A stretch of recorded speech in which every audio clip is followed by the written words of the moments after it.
మంగళం నిత్య శుభమంగళం. నేను ఈవేళ ఒక టిప్ చూపిస్తున్నాను.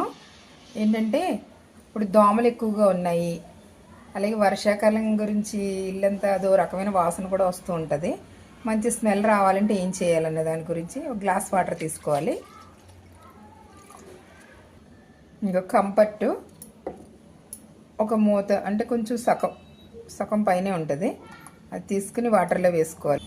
ఇది డెట్టాలు కూడా ఒక మూత తీసుకోవాలి. ఇంకో డెట్టాలు ఒక మూత తీసుకున్నాను. ఇది ముద్ద కర్పూరం అనమాట. ఇది పొడి చేసుకుని ఒక స్పూన్ తీసుకోవాలి. ముద్ద కర్పూరం పొడిని ఒక స్పూన్ తీసుకోవాలి, మంచి స్మెల్ వస్తుంది. ఇది శుభ్రంగా కలపాలి శుభ్రంగా. ఇలాంటి ఒక బాటిల్ తీసుకుని దాంట్లో వేసుకోవాలి స్ప్రే చేసుకోవడానికి. ఇలాంటి స్ప్రే బాటిల్లో వేసుకుని మన మంచాల మీద, దుప్పల మీద, సోఫాల మీద చల్లుకోవాలన్నమాట. మంచి స్మెల్ వచ్చి దోమలు కూడా ఉండవు అన్నమాట. కాబట్టి మీరు కూడా చేసుకోండి. మంగళం నిత్య శుభమంగళం.